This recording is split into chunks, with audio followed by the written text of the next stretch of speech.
fucking kids. Don't take it out on the children, Nate. Leave the children alone. I know. I'm like yelling at them. All right. I don't know. Let's see. I'm sorry, man. You're like, these fucking kids. I know. They probably heard that upstairs. Infirmary Media.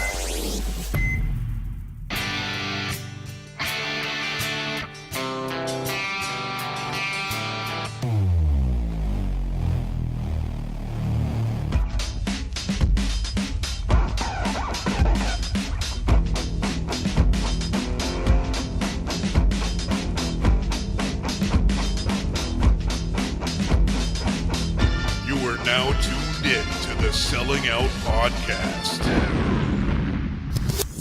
What it does is reaches into your brain chemically and locates your happiest memory chemically, and then locks onto that emotion and freezes it chemically, and then it keeps you happy.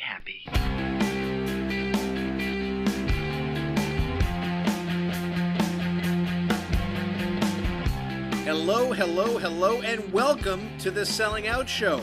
I am one of your hosts, David Schultz, and by my side is my good pal, Nate Gorzinski. Nate, how the heck are you?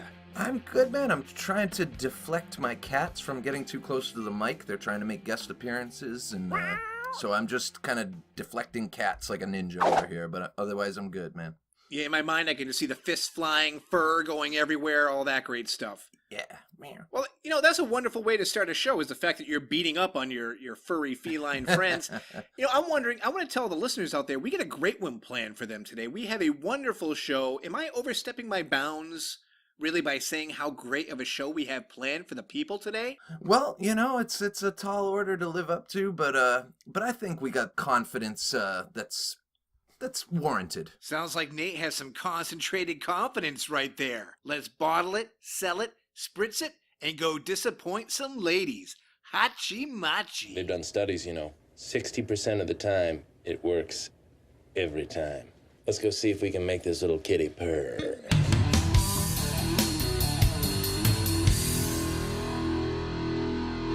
Nate, there's things in life that constantly surprise me, especially being a parent.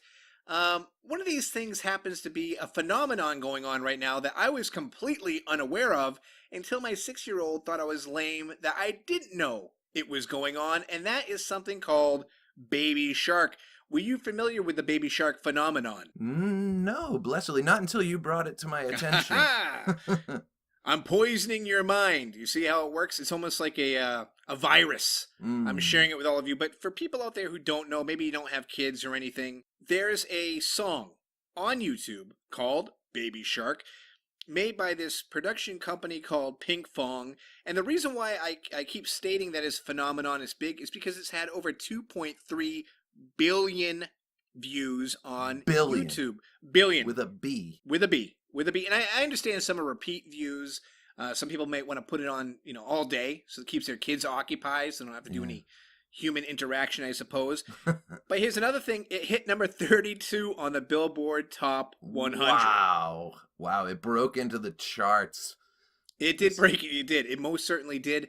There have been papers written on why people consider this so catchy. What's the hook of the song? Basically, how is it ingraining itself into your child's mind, like mine?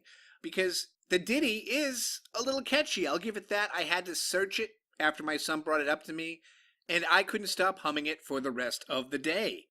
I do want to warn all you fine folks out there in podcast land, this song has a knack for burrowing its way into your soul. So if you have a heart condition, or maybe, you just can't take this level of happiness, you may want to fast forward a little bit or step away from whatever device that you're listening to. Give it about 20 seconds, you can come back with your integrity and your, general demeanor intact. For everyone else, be prepared for joyous beams of color and rainbows to blow your eyeballs out of their sockets. I'm going to play a quick clip of Baby Shark for those who don't know exactly what I'm talking about.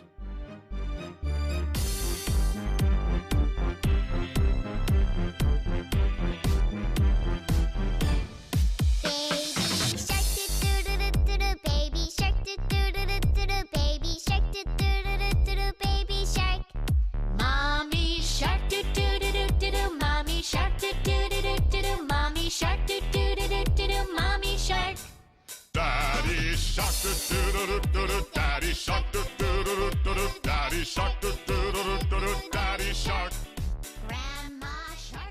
So you hooked, Nate? Man, talk about an earworm, you know? It's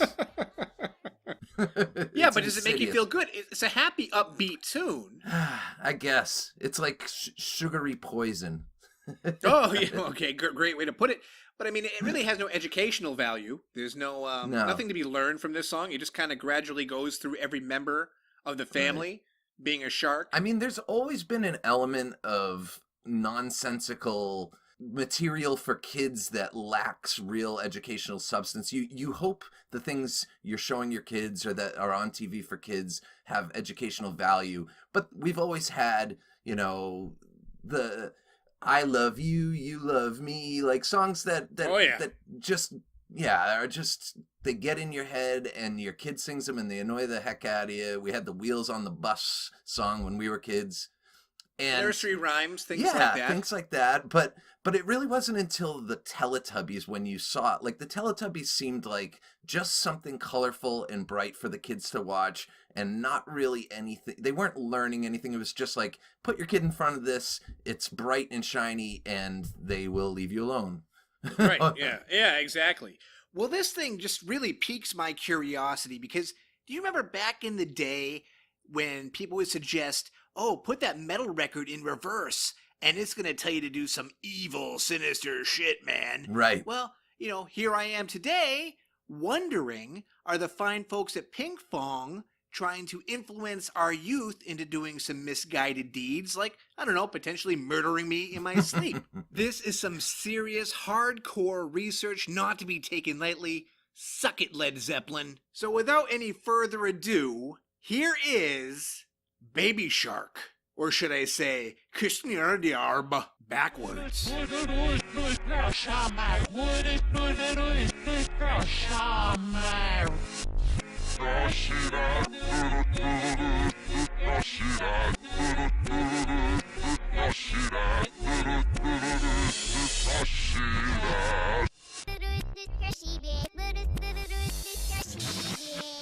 You know what? That's actually catchy in itself. Yeah. I mean, granted, Weird. I do have a weird, irresistible urge to murder my grandmother, but, Oh! you know, that's probably just coincidental. Sorry, Nana. Oh no. I don't want to be blamed for that. It's like Dave played me this backwards, and now I went on a killing spree across 12 states. I'm blaming the kids and their little shark voices and shark song. I'm not blaming you. Take down Pink Fong. Leave Dave alone. I mean, there's really nothing to be found there. I tried my damnedest to bring down Baby Shark. There's something insidious happening here, and it's funny when you said Pink Fong. Just for the listeners, that's Fong. I Correct. thought you were saying pink thong, like underwear. You know, like I'm like, that seems a little weird for a kid's, you know, production company. Pink thong? No, Pink Fong. Different video entirely. Right. That one is. No, this is Pink Fong. They are, the whole thing, I read a little bit about it. It's inspired by K-pop, which I really can't speak about. Right.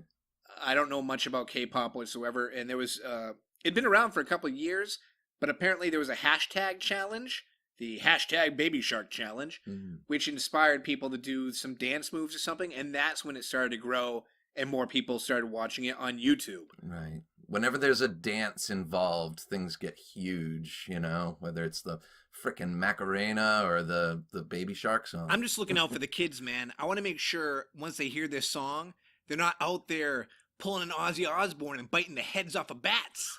In a way, I'm just a humble public servant here, looking out for what's best for mankind. So, you know what? You're welcome. Let me get this out there right now when I say that robocalls are an absolute fucking plague. I get maybe 10 to 15 robocalls a day. I've tried various means to cut them down, and it works a little bit, but they still seem to get through the cracks and find me. So I developed my own method on dealing with these robocallers.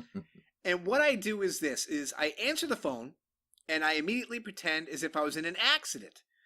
Now, I apologize ahead of time for anybody whose family members may have been involved in accidents due to a phone call on the road. This happened to members of my family. It is a tragedy, but I figure you're going to take something that serious to kind of like stop these guys. You know what I mean? Yeah. So I'll answer and I'll say, "Oh my God, who is this? Who is this? And a lot of times they really don't want to tell you who is calling right off the bat. Right. You kind of have to pry a little bit and say, oh, what is your name? What company is this? And once they do say that, you say, oh, I just drove off the road. I had to answer your call. It distracted me. Can you please call 911 for me? My leg is bleeding really bad. Automatically hang up. Hey, whatever works, man. Hopefully these guys have a heart and they're not just trying to call back. They're like, hey, well, do you have a moment to talk while you're waiting for the ambulance? No. Well, no, if they had a heart, they'd probably say, well, let me help you or something. But they don't. They just, oh, shit. Yeah. And they hang up right away. Yeah, in all fairness, it's probably some, 20-year-old temp at an office making these calls. They don't give a shit. Well, when I was a kid, I was a telemarketer for a short amount of time, like 2 weeks. I couldn't stomach it. It's a terrible business. Oh, it's awful. Yeah. And I used to mess with telemarketers because I knew there's a script that they were reading from. And eventually, like anything in life, that script will come to a close. Yeah. So you keep saying, oh, tell me more. I'm not really sure. And as you keep going through the motions, eventually they're going to say, okay, sir, I'm sorry.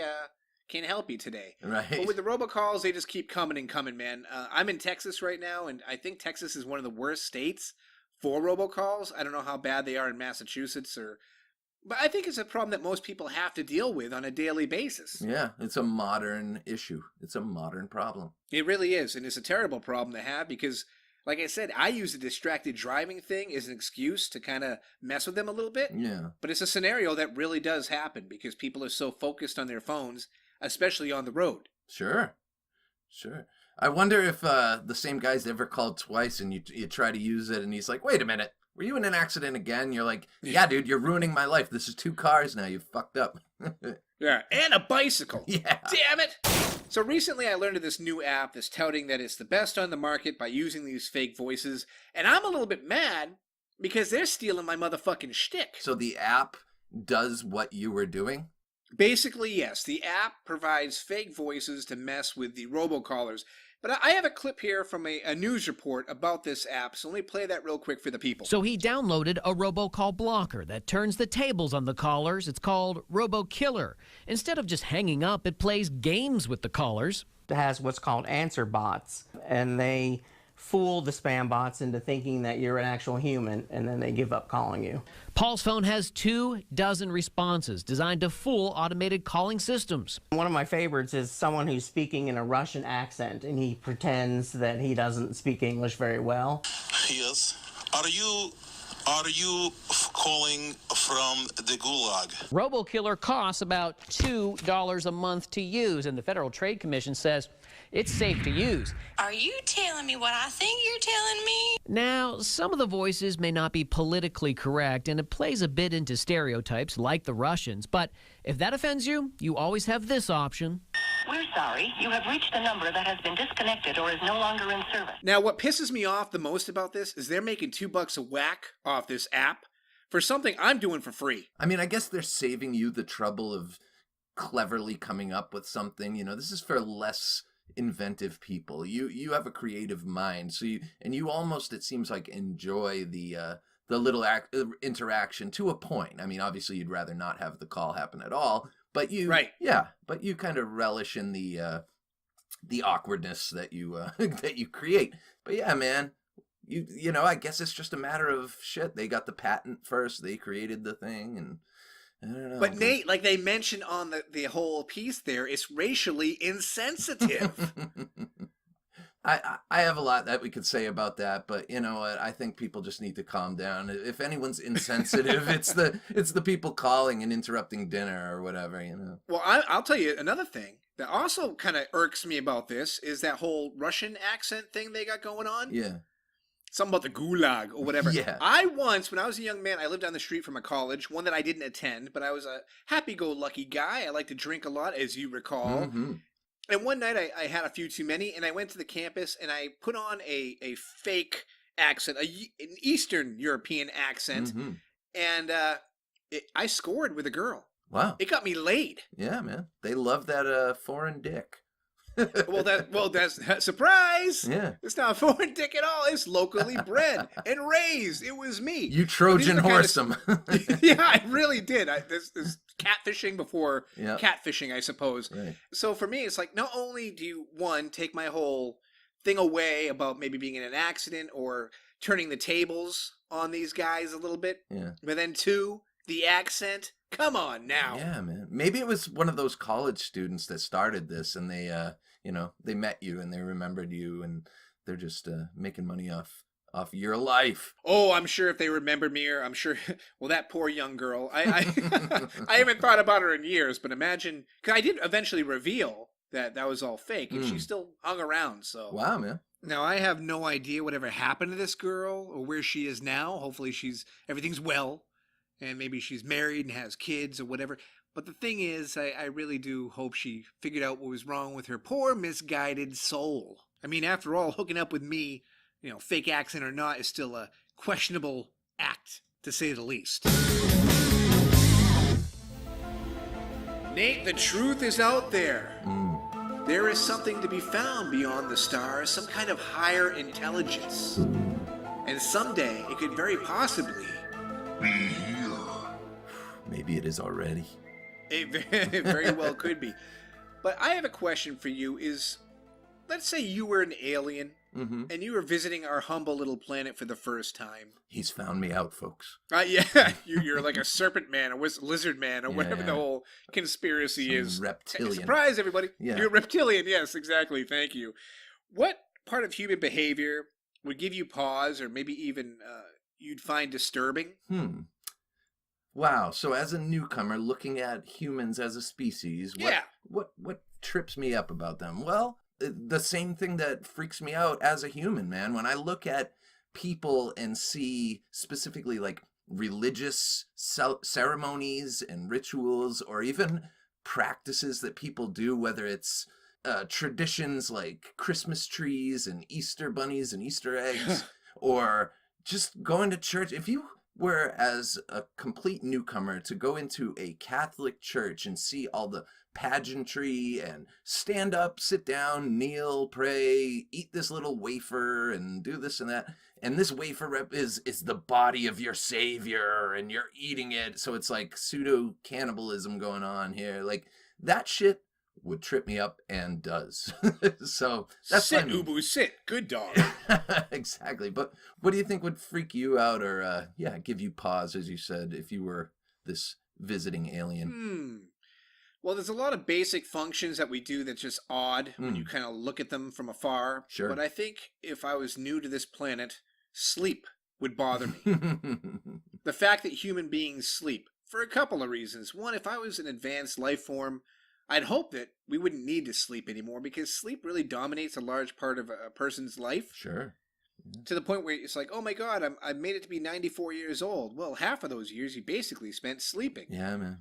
So you would think that person from the great beyond there, from out there, the galaxy, would maybe have defeated the need for sleep. Right. Conquered that, Conquered, Yeah, yes, whatever. thank you. But I mean, even above all that, when you see like a nature show and you see maybe like bats or something huddled together, sleeping, it creeps you out a little bit. Yeah, or snakes in a pit. They're all like, Yeah, like a pile of they're them. like shuddering and clicking and making noises and everything else. It's just weird, Right. But humans, we're basically the same. We may not be, in a big mass together or anything, but even individually in our own beds, we snore. Yeah, maybe we talk. Slap. Yeah, we talk, right? You slapping your lips together because your mouth is dry. Sometimes you speak in your sleep. You roll over. You toss and turn. Yeah. Imagine being someone new to the human race and just watching people sleep. Right. It would really freak me the fuck out. Hell yeah, man. Yeah, it's a weird thing. Our bodies have to shut down, and we just go into this weird dormant state for like a third of the day. And yeah, man. I mean, I look at my dog when he's sleeping, and sometimes he starts like running. It's weird that animals dream. First of all, that's a whole other thing we won't get into. But like, yeah, man, it is weird. It's a really vulnerable thing. Like, imagine before we were out of the food chain and living in our comfortable homes. Yeah. sleep would be so fucking scary, dude. You'd be like, I'm gonna be You're right. unprotected for like 8 hours or whatever. You probably only slept an hour or two at a time back then, just to get a little bit of rest. Because yeah, it's a weird fucking thing, man. Sleep is Damn bizarre. right it is. And I mean, eating is strange. There's a lot of weird things that we do as people. Sure. That if you were an alien life form, you'd probably say, "What the hell is the point of that?" Yeah. You know? We're recharging our batteries. Yeah, exactly. If you have an opinion on this or any of the other topics that we discussed during our show, reach out to us on Twitter at SellingOutShow, shoot us an email, sellingoutshow@gmail.com, or just try a messenger pigeon. I get a few of those with my robocalls.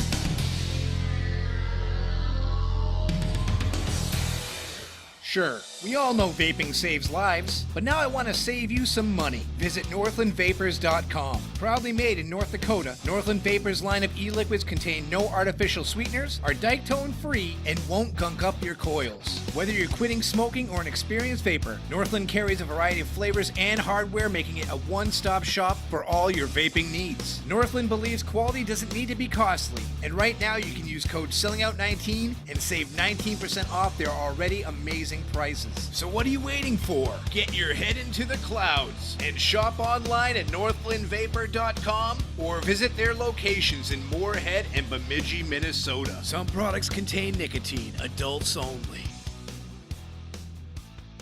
Looking to experience ultimate relaxation and relief of chronic pain? You need to try the healing power of CBD with hemp bombs. Visit hempbombs.com for a wide range of pure, premium CBD products. From oils, capsules, gummies, pain-frees, and more. Hemp Bombs has all you need in store. Better sleep has proven to boost your immune system. And if you or a loved one live with discomfort, CBD is a natural organic remedy that works. Start living your best life today with Hemp Bombs.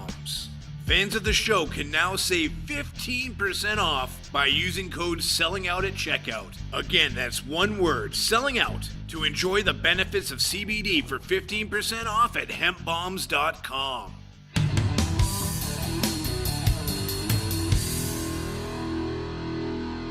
So, speaking of questionable moral choices, when I was living in these questionable ways, I definitely was not the most reliable employee, and I was lucky. No. I was lucky if I had an actual job. You know, I usually would just hustle and do whatever I had to do, and when I was living that way, if you hired me, you know, God help you, because man, I was not trustworthy, and I did some shady things. But one that really stands out was, there was this gas station in my hometown, growing up in our hometown, that was apparently willing to hire anybody, because they hired a friend of mine who was a good friend and running partner at the time, like someone who I was very close with and Right. had the same problems as me. And they hired this person, and then the person who was hired called me and said, you know, hey, if you're looking for a job, man, and this place will hire anybody. So they Get your foot in the door, huh? Absolutely. They hired us. It was a convenience store / gas station. And this was back about 13, 15 years ago. And dude, this must have been the last gas station that I know of to not have a single security camera in the building. Oh, that's wise. Yeah. And all bets are off. Well, I mean, even then, the job itself doesn't require, you know, a college education or any Sure. of the, you know, standard things. You don't even need a resume. You just No. show up and they're like, all right, well, can you stand up? Exactly. Yeah, you hired.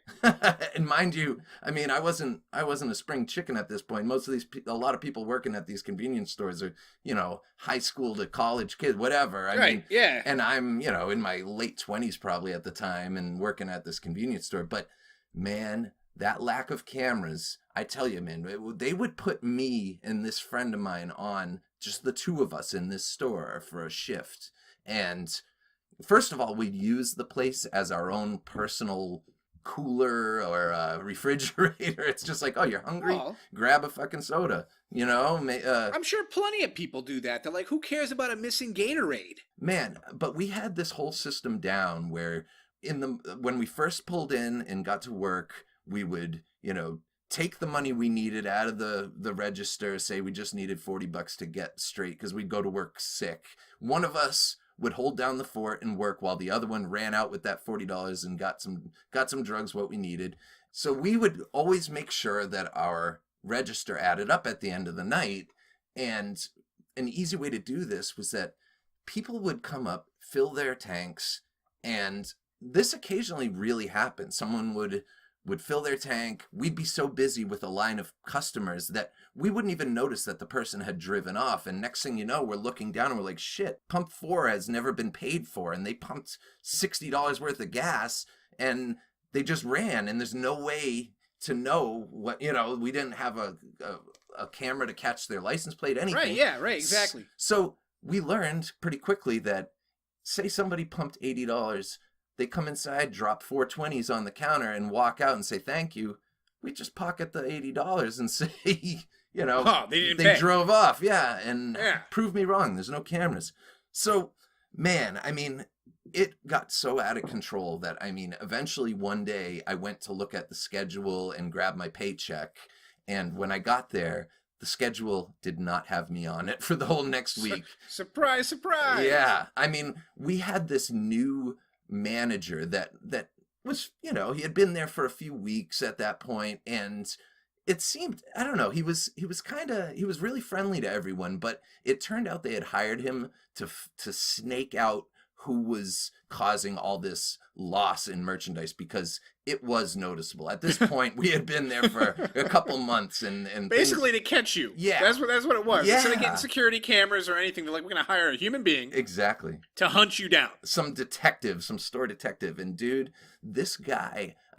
There was no way. Like I said, as long as our registers added up at the end of the night, there was nothing they could really do. So this guy, when I went up to get my check, and I said, "Oh, I notice I'm not on the schedule for next week."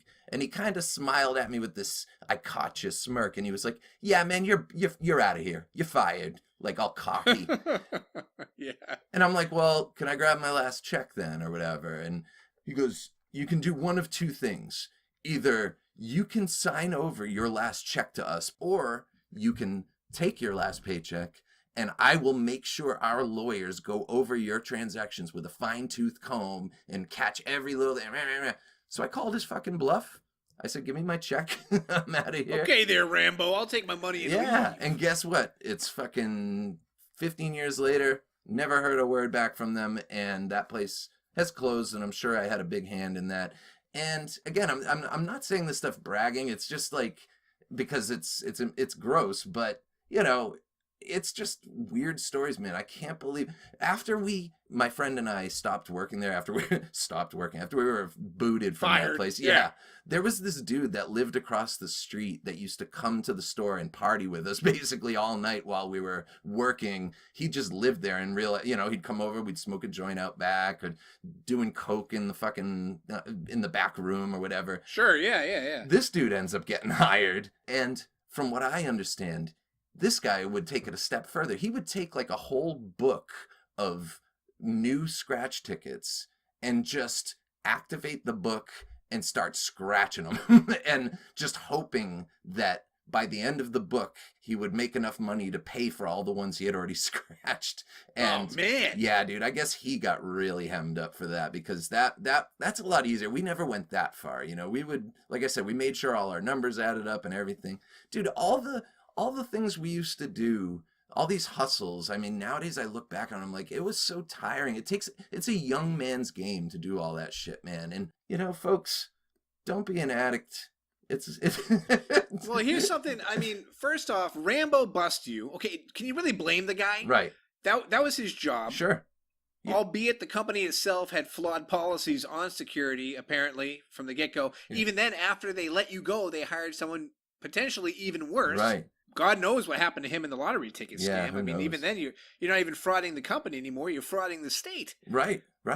But my whole thing now is, can you really be angry at the guy at all? Dude, I am not angry at any of them. I am fully aware that I was the villain in that situation. And I saw myself as someone who was sick, who needed to get what they needed to get for the day. And to be honest, I'm looking at this corporation as a faceless capitalist, Yeah, sure. whatever. Right. It's not, I don't look at it like I'm hurting an individual, because I hear a lot of addicts say that. Oh, I shoplift, but I would never steal from an individual. I would never, do this or that. But it's like, it's all bad, and so I am aware of that, and I was aware of it at the time. But when you're in that lifestyle, you're just, in for a penny, in for a pound. You're already doing an illegal drug and doing what you needed to do to get it. And I mean, if someone was dumb enough to hire me at the time, those poor unsuspecting, business owners, because man, we definitely did a number on them. And I don't want to put the name of the place out there just because, legal ramifications and whatnot. You don't want to get sued? Yeah. You don't want them coming after you now? I want it stated that I am, I do feel bad about things that I've done, and I have made a lot of mistakes and whatever, but, every so often it's just one of these stories in my head pops up, and it's like, I got to do something with it. So here I am. Here it is for the masses. Yeah. I'll tell you, man, it's something with gas stations. Like when we were young, yeah, I had a lot of buddies that worked at gas stations, and the stuff that we got into there was just ridiculous. Shit. We're taking acid, hanging out, and watching employee videos in the back of one particular place. Yeah. And it totally freaking me out, because there's a scene where the guy, it's like how to deal with angry customers. And the guy spills gas. He looks right in the camera. He's like, I just spilled gas all over my car. And when you're hallucinating, man, you jump back like 20 feet. Yeah, he's looking at me. Or you feel like you jumped 20 feet. I remember messing myself up and poking myself, everything else, bleeding. I'm like, Jesus Christ, that was scary. Yeah. But even then, going 3 a.m. to your buddy who's working the night shift at a gas station, right. They just hire anybody. Hell yeah, man. You should feel bad. You are a terrible human being. I was an awful, irresponsible guy. Awful. But at the same time, you weren't alone. Dave from the Selling Out Show here to tell you about Spunk Lube. Spunk Lube is a multi-award-winning lubricant used by professionals in the adult film industry. Spunk is available in hybrid, pure silicone, natural, and pink. Spunk is made with the highest quality ingredients and is non-staining, hypoallergenic, and cleans with ease. Enhance your love life with Spunk. Right now, Spunk Lube is buy 3, get 1 free. There's no excuse not to give it a try. Spunk Lube, a high-end product for an affordable price. Visit spunklube.com today and you can thank me later.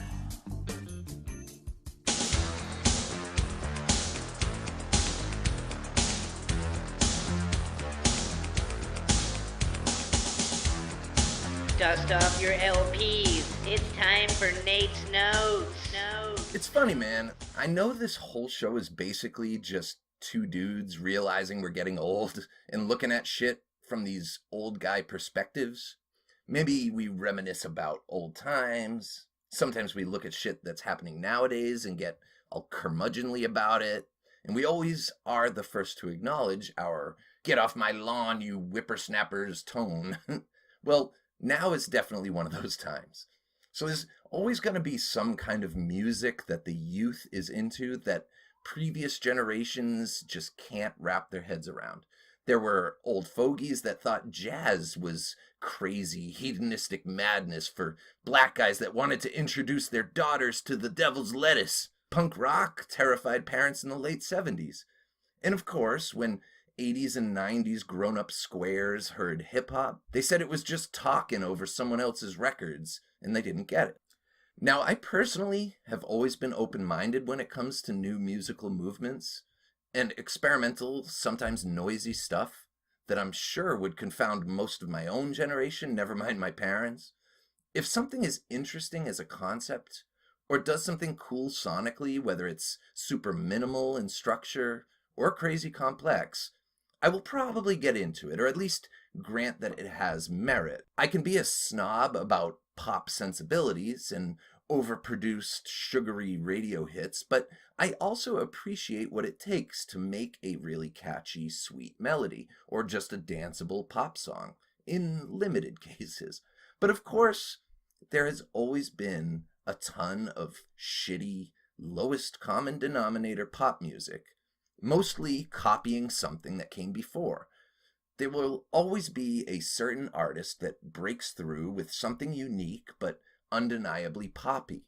Your Elvis, your Beatles, your Madonna, your Lady Gaga, but then there will be a ton of filler that just plays it safe and puts out stuff that fits into a pre-shaped slot, a slot that was carved out by those unique artists. It's like the fast food of music. It looks and tastes like a cheaper version of something else, and it contains a lot less real meat, you know? Some people are happy eating McDonald's every day. I'll pop in once in a while, but it gets sickening really fucking quickly. But to meander back to my original point, I'm seeing this pattern in popular music, specifically hip-hop, that just makes me feel fucking old. I remember when Soulja Boy came out, however many years ago, and he was some self-promoted kid who wrote some kind of catchy song, but mumbled his way through it to the point where it seemed like a novelty song. Were people listening to it in a tongue-in-cheek, Bismarcky, you say he's just a friend sort of way? But of course, even Bismarcky was an actual respected rapper with lyrical talent. Soulja Boy just sounds dumb. Like, can't form words dumb. And now there's this entirely new paradigm in hip-hop of mumble rap, where the performers literally are sometimes not saying real words, or they're so bombed on Xanax or codeine that they slur their lyrics incomprehensibly. And a lot of the artists who you can understand are doing some real basic sing-songy A, B, C, D, E, F, G, H, I, J, K, L, M, N, O, P sort of patterns. With this new genre of trap music, it's honestly way more about your street cred than anything. Now, I know I listened to some artists with unintelligible lyrics over the years. I listen to death metal. I listen to Nirvana. Shit, I listen to Sigur Rós, a band from Iceland who sings in a made-up language, so it's basically meaningless lyrically to the listener. But my problem is mostly that hip-hop is a genre that revolves around wordplay. The first rappers were guys who would grab the mic at discos and just flow over the beats. Rappers battle each other with words, competing in metaphors and cleverly worded phrases with double meanings. It's all about the wordplay. Now you've got a bunch of marginally talented kids with functional hype machines at their backs, and they claim to be the dopest shit out there. This is an art form that was born roughly when I was. I remember seeing Run DMC and the Beastie Boys on TV as a kid. LL Cool J and DJ Jazzy Jeff and the Fresh Prince were mainstream and lyrically entertaining. There were artists like Third Base, Eric B. and Rakim, KRS-One, stuff that I'd hear and like. But I never really got into hip-hop fully until my teen years in the 90s. I know we all romanticize our youth, and we associate music with memory, but I can't see how you can argue against the quality of rap music that came out in those years. It was truly the golden age. The Wu-Tang Clan and all its associated acts alone make a compelling argument for that fact. How can you beat an act with so many individual voices, styles, different energies? There were a lot of classics from not just Wu-Tang albums, but all the solo albums. Staten Island produced a team of truly talented, visionary dudes. Method Man, RZA, Raekwon, Ghostface, Old Dirty Bastard? Shit. The 90s saw great work from groups like De La Soul and A Tribe Called Quest, lyrical greats like Mos Def, Nas, Tupac, and Biggie. Yes, our generation's rap had an issue with street cred looming over an artist's career as well, but again, at least under all the chaos and drama, there were some seriously unique voices. We had revolutionary voices like Dead Prez. We had characters like Busta Rhymes. We had poets like Talib Kweli and Common. We had G-Funk from Dr. Dre and Snoop, Warren G, and weird projects like Dr. Octagon. Just tons of talent, and much of it squarely in the mainstream. There are some interesting points about this new crop of rappers that definitely sets them apart from their forebears, aside from this complete change in style. A big factor is common references to drug use and even drug dependence, whether it's fentanyl, codeine syrup, or Xanax. A lot of these guys rap about getting high on shit a lot harder than just herb. Sure, there have always been references to drugs in rap, but whereas Biggie wrote about not getting high on your own supply, recent horrible excuse for a musician, Stitches from Florida, actually has a song where the refrain is, "Do I get high on my own supply? Hell yeah!" A lot of these dudes have serious habits, and quite a few have already died. While I'm personally aware of the reality of drug addiction, and I don't even agree with the old way of being proud to sell the shit, I don't think bragging about one's own junkiedom is a great look. Then there's the ever-present face tattoos. You know, look, good ink is good ink, regardless of where you put it, but these guys look like they gave their friend a ballpoint pen and told them to just doodle on their face. Imagine jailhouse tats, but without the artistic detail. There's a weird crossover thing happening where the whole Hot Topic scene is fused with this new hip-hop as well. What accompanies a shitty face tattoo but some neon hair dye and some weird vampire contact lenses? I'm not going to be so stuck in my ways that I go off on the skinny jeans, but it all makes for a really weird look. Yeah, I know, I'm old. The worst thing I can say about a lot of these new rappers is that they have no real respect for their forebears. I don't know if I should tie that into a seeming global phenomenon of disrespecting one's elders, but in most artistic or musical fields, the current crop at least acknowledges the debt they owe to those who came before. But hip-hop is this weird genre where the new school sees anything old school as whack and passé, at least for a large part of the interviews I've seen. Wow, as I say these things, I hear more and more the old guy voice in my head. You disrespectful youngins in your tight pants, respect your elders.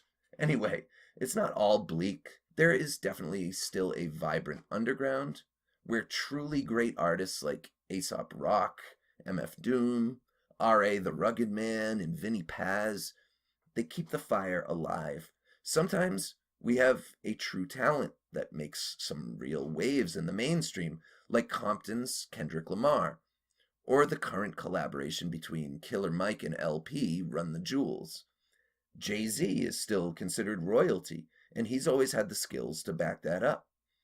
Weird dudes like Tyler, the Creator, Earl Sweatshirt, and Childish Gambino are doing interesting things.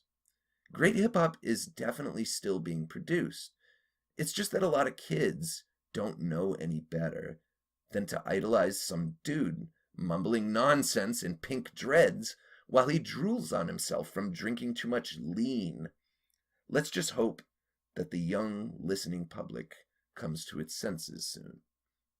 'Cause, dude, I am fucking, disheartened, you know? Let me just tell you something, Nate. Yeah. I'm going to give you a wooden nickel for every artist that you named in that whole bit of Nate's notes, because you named a lot of fucking artists, whether it be good or shitty. Yeah.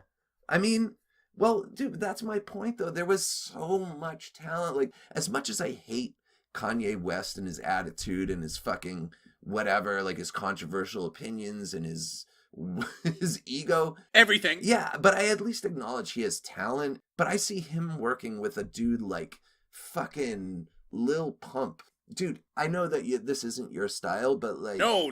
But dude, Lil Pump, he's this dude with pink dreads. Is he the one who drools all over himself that you just mentioned? Not specifically, but dude, I mean, there are artists, there's these songs, there's this, dudes will be in the studio and they will be so fucked up and they'll find themselves just repeating a phrase. And that's what the base of the song, maybe it did happen with Lil Pump, because he has this song, his first big breakout song was called Gucci Gang.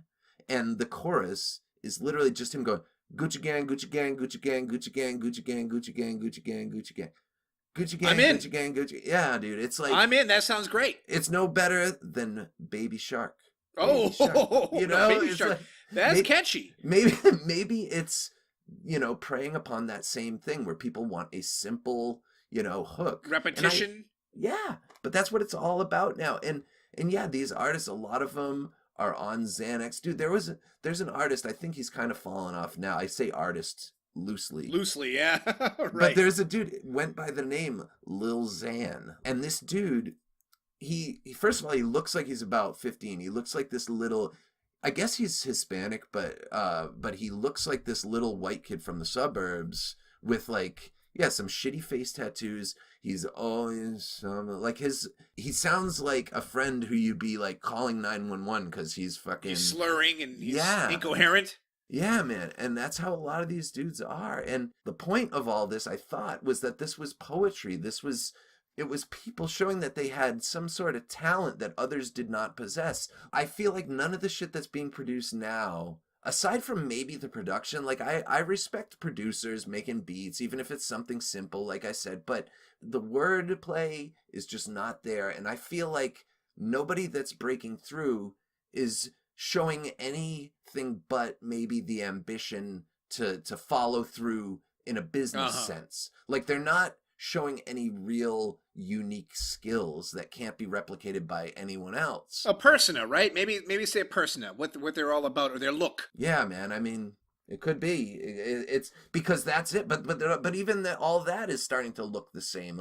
These guys, it's this weird fusion of the Hot Topic, wearing weird contact lenses and spikes and tight pants and color and hair dye with the, I'm gonna wear my skinny jeans but pull them down, I hear you. At least when we were kids, if someone's pants were sagging around their ass, it was because pants were all huge. It's like my pants are falling down. Jinkos or whatever. Yeah. My whole thing is the lack of originality. I can't keep up. Yeah. If I see a news story about one of these new mumble rappers or whatever, you mentioned Little Pump, they're all Little something. Lil Xan, Lil Pump, Lil Peep, all these dudes. Everything is Little. And my nickname in high school was Little Dave. Right, LD, man. I changed it to LD because I was sick of everybody calling me Little whatever. Yeah. So that always implied something I didn't want out there, if you know what I mean. Yeah. But still, the point is, it's come on, guys, think of something new, think of something different. You mentioned the face tattoos. They all have them. They all look like shit. Yeah. I mean, I like tattoos. I have tattoos, but they're nonsensical, weird scribbles on their face or crosses, or you're gonna regret that one, buddy. Right. Maybe not now, but eventually later, you're gonna regret that shit. I mentioned the guy Stitches who said, "Do I get high on my own supply?" Hell yeah. That dude, he's got a tattoo on the sides of his cheeks, from the corners of his mouths, to make it look almost like the Joker, where he ripped, and there's stitches, he has tattoos of a bigger smile made out of stitches. And then I swear to God, the guy has a tattoo of a tiny AK-47 on his cheek as well. Just a picture of a fucking rifle, an assault rifle, just for some reason on his cheek. On your cheek. Yeah, but whatever, man. Like I said, we're getting old. I understand that. I'm not going to necessarily understand everything the younger generation's into, but I feel like there is still so much good shit being made in the underground. I still discover new artists that are amazing, but they're just not breaking through because kids are too interested in the nonsensical, repetitive mumble rap. So yeah, I don't know, man. I can't explain it either. I don't know if it's age or just respecting. You mentioned how they don't really acknowledge the acts that came before. Right. I think when you see quality in music, even in a genre you may not like, you can still appreciate the craftsmanship that goes into it. Sure. And early in your Nate's notes, you mentioned the fast food of music. And yes. The first act that pops into my brain. Yeah. Mega successful artist. Again, loosely, like you mentioned, Pitbull. Oh yeah, that's another one. Yeah. Pitbull is terrible, but people fucking eat that shit up because you can dance to it. The lyrics are nothing. They're no good. They're worthless. You know what I mean? He'll take a beat from an existing 80s song, drive it into the ground, throw some female vocalist on it, and next thing you know, it's a hit. And for me, I sit back and I go, how are people digesting this?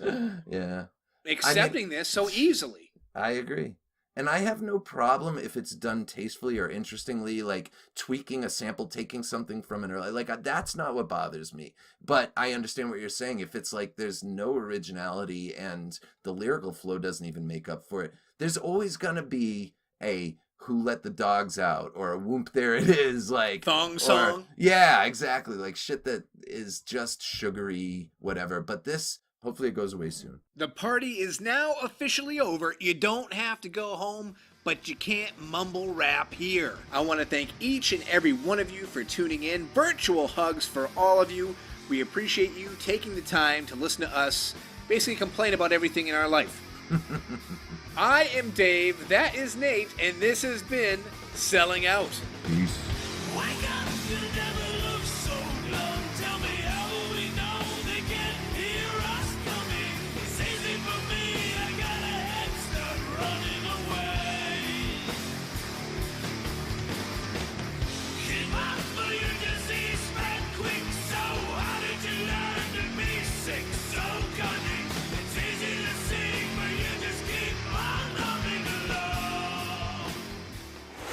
Infirmary Media.